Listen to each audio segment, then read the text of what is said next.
Vamos lá. Sejam bem-vindos, deixe seu like, ative as notificações, se inscreva aí no canal do Pedrosa. Vamos tocar essa live aqui. Deixa eu até beber uma água.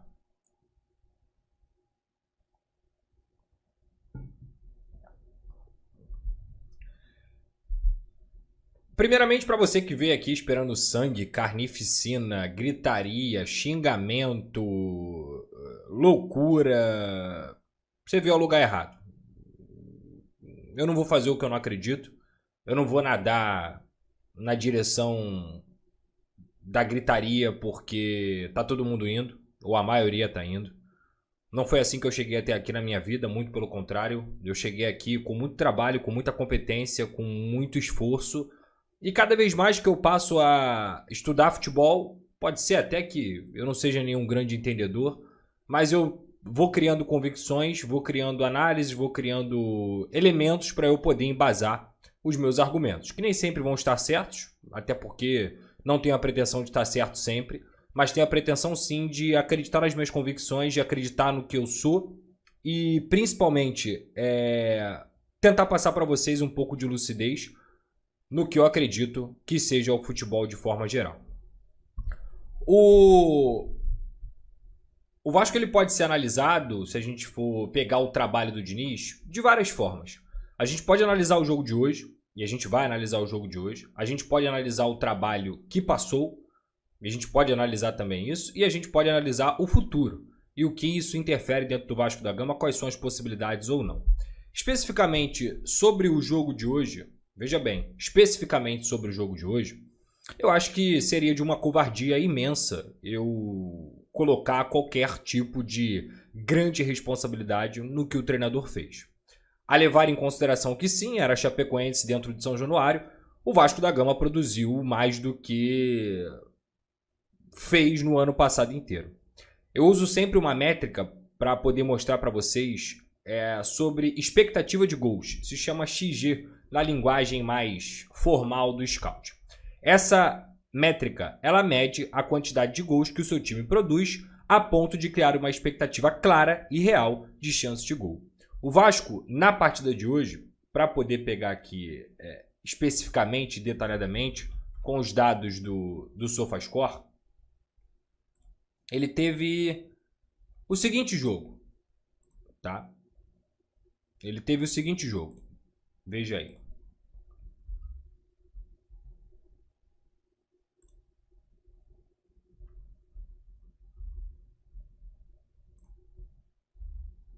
Existem algumas métricas que você pode analisar de forma bem rasa, assim, os jogos, né? Essas métricas, elas são consistentes e consideradas em relação ao jogo de hoje. Essa parte aqui que está mostrando os momentos de ataque dentro da partida, ela geralmente é uma parte balizadora para entender o que o time fez e o que o time não fez. No caso, a parte verde aqui em cima é o Vasco da Gama, às vezes que o Vasco atacou ou teve grandes momentos de ataque, e a parte azul aqui é onde a Chapecoense está inserida. O Vasco da Gama dominou o jogo praticamente por completo. O Vasco da Gama ele fez um XG, que é justamente esses gols esperados, de 4,77. A título de comparação, na partida contra o Santos e também na partida contra o Internacional, o Vasco não passou nesse XG de 3. Ou seja, mesmo fazendo 6-0, mesmo fazendo 5-1, mesmo em outros jogos em que o Vasco produziu bastante também, o Vasco não chegou perto de ter uma produção tão grande em relação a criar grandes chances. Aqui tá 9 grandes chances, a gente pode colocar 10 grandes chances aí, com a última que foi a cabeçada, que acabou nas mãos do goleiro. O Vasco teve 30 finalizações dentro da partida, e o Vasco obrigou o goleiro da Chapecoense a fazer 10 defesas. O Vasco criou 14 escanteios e o Vasco não gerou nenhuma grande chance para a Chapecoense e muito menos algum tipo de chance grande em escanteio para a Chapecoense. Trocou praticamente o dobro de passes, desarmou mais do que a Chapecoense e em tudo que tange os números da partida, que nem sempre são a tradução do que foi o jogo, o Vasco foi superior. Então, novamente, se a gente for olhar um pouco para essa partida apenas, A grande verdade e a única verdade em relação a esse jogo é que o Vasco produziu para poder fazer 5-0. Produziu para poder fazer 6-0. 6-1, vamos colocar aí, porque não dá para tirar o mérito do gol do Jean Carlos na batida de falta. O Vasco precisava dar algumas respostas dentro desse jogo contra a Chapecoense. A primeira resposta era a vitória. Inclusive eu falei isso dentro do Geral Casa TV hoje, que independentemente de como o Vasco jogasse, o Vasco tinha que vencer. Era mais importante, muito mais importante para o Vasco hoje vencer o jogo do que de fato jogar bem. E o que aconteceu, infelizmente, foi ao contrário. O Vasco jogou muito bem, o Vasco produziu demais, o Vasco teve uma partida que em repertório teve jogada pelas laterais e cruzamentos, que muitas vezes a gente criticou aqui dos excessos de cruzamento, mas não é para parar de fazer cruzamento. É porque, primeiro, você tem que jogar com o centroavante, no caso hoje foi o Brenner, e segundo, você tem que ter um repertório maior. O Vasco produziu bola em associação pelo meio, o Vasco produziu 1 contra 1 nas pontas com as subidas dos laterais e dos pontas. O Vasco produziu de uma forma em que associou o Coutinho, o Nuno, junto com o Brenner, o Andrés Gomes e também na direita o Pumita, quase como um terceiro ali, atacante dentro do Vasco da Gama, com frequência. O Vasco hoje ele produziu de maneiras inimagináveis e inenarráveis aqui para poder fazer muito mais do que fez dentro da partida. Não posso deixar de destacar também que o Vasco hoje foi prejudicado pela arbitragem. Mais uma vez, a patética arbitragem do futebol brasileiro interfere dentro de uma partida com o gol anulado do Brenner naquele momento, em que o Nuno sofre uma falta e, na verdade, o Wilton Pereira Sampaio, que é um péssimo árbitro, marca a falta do Nuno, dizendo que ele atrapalhou o goleiro da Chapecoense. Isso não foi verdade.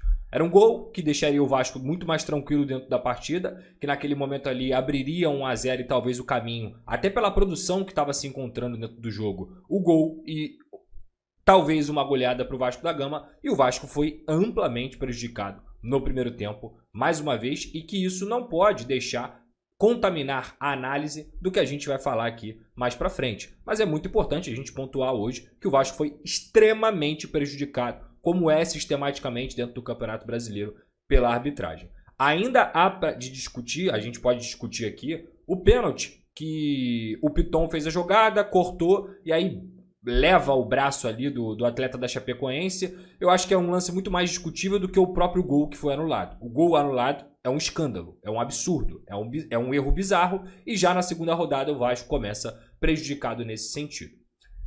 A resposta do resultado, ela realmente não veio. Ela realmente não veio. Assim, nada vai apagar que o Vasco hoje, novamente, depois de fazer tudo isso que eu falei aqui, empatou. Não venceu dentro de casa. O aproveitamento do Diniz continua muito ruim. Um aproveitamento completamente alarmante. Um aproveitamento que outros técnicos com certeza já teriam caído por muito menos. O que eu quero dizer com isso é que o jogo de hoje em si, por incrível que pareça, me dá mais motivos para remar contra a maré, nadar contra a maré, do que abraçar a maré ou subir a algum barco, que eu não acredito. Qualquer pessoa que me acompanha por aqui poderia constatar que eu falo com certa frequência sobre a responsabilidade de alguns atletas. Aliás, da responsabilidade de todos os atletas. Tem uma tecla que, durante toda essa minha trajetória, e que eu acredito muito, que eu tenho evoluído como profissional, no sentido do estudo, que é a responsabilidade dos atletas. Os atletas, eles são os autores do jogo. Eles são os grandes responsáveis. Eles são as grandes estrelas. Até por isso, eles ganham salários astronômicos. Eles têm tudo do bom e do melhor. Eles demoraram e tiveram que lutar muito para chegar nessa posição de profissional. Mas no final das contas, repito, eles são os atores do jogo. Eu me recordo que na mais alta prateleira do futebol, quando a gente está falando sobre o Manchester City de Pep Guardiola, há uma série na Netflix em que mostra um pouco dos bastidores do Manchester City. E me recordo que teve um jogo, inclusive, em que o City jogou fora de casa e jogou muito mal, assim, fez uma partida tenebrosa. E olha que eu estou falando da mais alta prateleira de todas. E o Guardiola cobra muito dos atletas. Ele fala sobre intensidade, ele fala sobre precisão, ele cobra de verdade os grandes atores. Porque o técnico, por mais que ele faça parte do problema, e nesse caso do Diniz, ele faz uma grande parte do problema, ele é responsável por te dar o caminho, do que eu acredito de futebol. Ele te dá o caminho, ele olha para isso e ele fala assim, olha, eu quero que você faça isso aqui, dessa maneira, eu vou ler o jogo para que você possa ter a capacidade de, com as suas valências, matar o jogo pra gente. Produzir e executar. A produção do Vasco hoje foi excelente.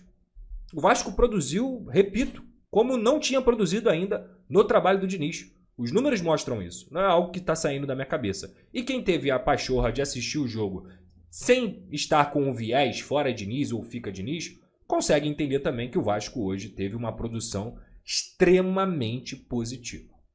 E a execução, Pedrosa? Extremamente negativa. Então, quando eu falo sobre divisão de responsabilidade, e algo que eu já bato na tecla aqui há muito tempo, não é porque eu acho o trabalho do Diniz bom. O trabalho do Diniz em 2026 é muito ruim. É muito ruim. Eu canso de frisar isso aqui. O trabalho do Diniz em 2026 é um trabalho que desmoronou, depois de sim, concordo com ele, de uma reta final de Copa do Brasil, onde o Vasco jogou bem, nos 3 jogos dois contra o Fluminense, em que perdeu o segundo jogo, mas o Fábio foi o melhor em campo, com 5 defesas absurdas. O primeiro jogo na Neoquímica Arena, em que o Vasco jogou muito bem e pecou por não ter conseguido aproveitar as oportunidades. E depois na final da Copa do Brasil. Existiu uma sequência ali do trabalho do Diniz que ele perdeu um jogo em 13 partidas. E existiu também uma sequência do trabalho do Diniz que ele teve 7, 8 derrotas seguidas. Então, qual é o Vasco que a gente espera? O Vasco que a gente espera, ele não passa perto de ser uma equipe consistente. Não passa perto. E é isso que amedronta o torcedor do Vasco. É isso que cria alarde dentro do torcedor do Vasco. Porque olhar para o campo hoje e se você não está no 8 ou no 80, se você não é enviesado, odeia o Diniz ou ama o Diniz, você olha para o campo hoje e você fala assim, opa, esse time é capaz de produzir assim? Porque se esse time for capaz de produzir assim ou perto disso em 70% dos jogos na temporada, a chance de ganhar é muito grande. Só que esse time também é capaz de não passar nenhum tipo de segurança para o torcedor.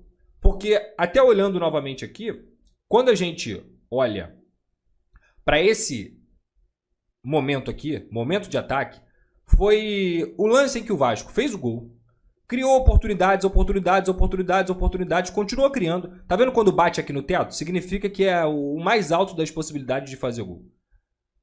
Criou. Aí teve um momento que começaram as substituições.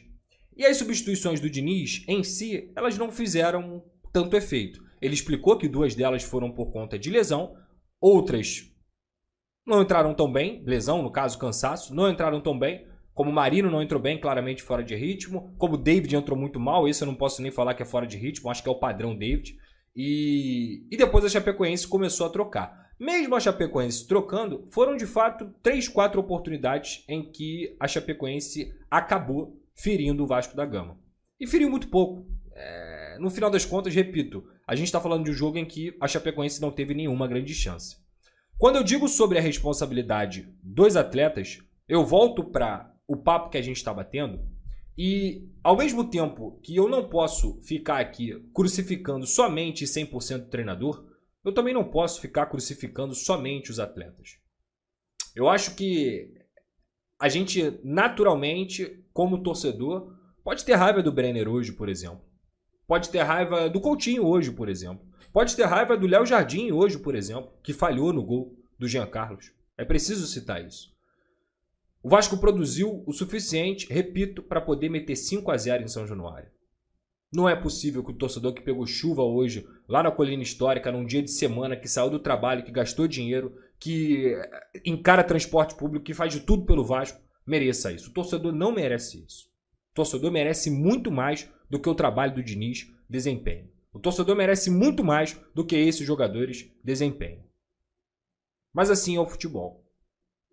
E aí, se você quiser olhar para o jogo de hoje e falar que a culpa é do Diniz, me perdoa. A gente discorda muito no quesito futebol. Se você quiser olhar para o jogo de hoje e tirar a responsabilidade do que os atletas fizeram, me perdoa. A gente discorda muito de futebol. Se você não quiser levar em consideração o grave erro de arbitragem que ocorreu hoje dentro da partida e que tornaria o jogo do Vasco muito mais simples do que foi, me desculpa, a gente discorda muito de futebol. E tá tudo bem. Tá tudo bem. Mas mais uma vez, repito, quando a gente sai diante das atuações que o Vasco teve hoje, da quantidade de produção que o Coutinho colocou, mesmo entre erros e acertos, colocou o Brenner na cara do gol, o Nuno que fez um excelente primeiro tempo, o Andrés Gomes que é incansável, jogou demais dentro da partida, o Brenner que mesmo diante de tantas oportunidades perdidas, deveria ter saído com o gol da partida de hoje, se não tivesse o gol muito mal anulado. Se eu vou pegar o meio-campo, o Barros e o Thiago Mendes praticamente não deixaram a Chapecoense jogar. A Chapecoense, ela caiu na melhor armadilha defensiva que o Vasco tem, que é a pressão pós-perda e a pressão em linha alta. Até porque outras armadilhas esse Vasco não tem. Corre para trás desorganizado, tem muitas deficiências no sistema defensivo e que se talvez a gente olhasse com um pouco mais de rigor em relação a Chapecoense, a gente pode citar também que sim, o grande desempenho do Vasco tem a ver talvez com o nível de uma equipe que está subindo agora da Série A. Agora, eu definitivamente não acredito que exista jogo fácil dentro do Campeonato Brasileiro Primeira Divisão. Eu não acho que tenha nenhum time que venha para ser um saco de pancada. Definitivamente não acho. Todas as equipes competem, todas as equipes estudam. A Chapecoense já tinha ganhado do Santos e agora soma 4 pontos depois desse empate, mesmo num jogo em que não merecia de forma alguma ganhar esse ponto. Tem alguma diferença do ponto da Chapecoense para o ponto do Vasco? Não. E é justamente por isso que a gente se apega ao trabalho do Fernando Diniz. A questão do retrospecto do trabalho do Fernando Diniz é amedrontador quando a gente olha para o Campeonato Brasileiro. Amedrontador. O Campeonato Brasileiro ele é feito de disputas. Um beijo para Amanda, que é uma baita de uma comentarista e que conseguiu definir isso muito bem. Você tem vários campeonatos dentro do campeonato. Amanda Viana. Vários campeonatos dentro do campeonato. O campeonato do Vasco, hoje, é contra a Chapecoense. E hoje o Vasco perdeu 2 pontos em São Januário. Então não adianta eu ficar aqui explicando produção ofensiva, repertório, jogos individuais, como o Vasco jogou bola hoje, como o Vasco jogou futebol, como foi vistoso a quantidade de chances que o Vasco teve, se no final das contas, na tabela, o ponto que o Vasco ganhou é o mesmo ponto da Chapecoense, que não jogou absolutamente nada, mas pontuou. Então, quando você olha para o cenário, é preocupante. A cobrança é válida, o torcedor puto é válido. Os argumentos para quem pede a saída do Diniz, eles são muito válidos. Eu acho que o torcedor que hoje não só está puto, mas também está pedindo a saída do Diniz, principalmente aquele que foi em São Januário e está de cabeça quente, ele tem toda a razão para ter os argumentos possíveis para poder demitir o Diniz. Se você olha o trabalho de uma forma isolada, você tem muitos argumentos para poder demitir o Diniz. E eu não sou o cara que vou ficar aqui... Porra, você não vai pedir a saída do Diniz? Não vou. Eu não vou. Eu não acredito. Eu não acredito em várias coisas. Eu não acredito que o problema seja só o treinador. Eu acredito que o problema também está nos jogadores. Eu não acredito, como algumas narrativas querem pintar, de que o Vasco e o Diniz e o grupo se perderam. Vocês acham que os jogadores fizeram corpo mole hoje? Teve algum indício dentro de campo hoje de que o Vasco fez corpo mole? De que os jogadores queriam entregar? De que os jogadores... Até mesmo com o Nuno, que foi o jogador que de fato teve um embate mais sério e poderia estar muito chateado, muito para baixo com tudo que aconteceu, ele fez um baita de um jogo, Nuno. Um baita de um jogo. O Vasco hoje, de forma geral, fez um jogo intenso. Correu o tempo inteiro. Não me pareceu que tinha algum tipo de postura para derrubar treinador. Esse é o primeiro ponto. Porque quando o treinador perde o grupo, e aí vai além de só impressão, vai de informação, vai de apuração, vai de um trabalho sério. Quando o treinador perde o grupo, eu acho que o trabalho, independentemente do que você enxergue como fracasso, ele se perde. Ele se perde. porque é uma convergência. Você olha para a convergência, se os jogadores não estão bem, se os jogadores não estão abraçando a ideia, não adianta, pode ser o Guardiola, como eu falei aqui. Não vai dar certo, não vai. Não me pareceu isso hoje, não me pareceu. A grande crítica ao trabalho do Diniz, além do aproveitamento, é talvez dentro das substituições que foram feitas ali e que ele demorou para mexer. Ele só vai mexer com 30. E eu acho que a leitura de jogo do Fernando Diniz é uma leitura muito limitada, muito. E eu vou dar outro exemplo aqui, para não dizerem que eu sou engenheiro de obra pronta, porque eu venho falando isso há muito tempo, desde o início da temporada. Por que o Diniz tem que ficar... Por que o Coutinho tem que ficar 80, 90 minutos em campo? Por que o Diniz insiste tanto nessa manutenção de um Coutinho já cansado? De um Coutinho que se entregou, de um Coutinho que tentou, que errou muito, muito com erros irritantes, que perdeu grandes oportunidades, mas que também criou outras. Mas por que você tem um jogador como o Rojas dentro do banco de reservas, que é o melhor jogador do Vasco nas últimas partidas, e esse cara só vai entrar com 80 minutos? É indefensável. É indefensável a leitura de jogo. Isso muda o fato de que o Vasco deveria já estar ganhando a partida há muito tempo. De muito. Não. Não. Mas no final das contas, o que fica para o torcedor é o placar. E se ele tivesse oxigenado um pouco o time, um pouco antes, ele poderia ter feito o segundo, o terceiro, com outros jogadores. Com outros. Porque o Vasco estava produzindo para isso. A Chapecoense estava nas cordas. Porque a Chapecoense é de um nível mais baixo? Acredito que sim. Mas porque o Vasco também fez um grande jogo. O Vasco fez um jogo capaz, coisa que eu já não vi há muito tempo. Talvez eu já não visse um jogo bom do Vasco assim desde a semifinal contra o Fluminense, em que o time também produziu o suficiente para poder fazer 3, 4 gols no Fluminense. É só pegar aquele jogo lá que você vai ver. De lá para cá, esse padrão se perdeu. De lá para cá, esse time se perdeu. Agora,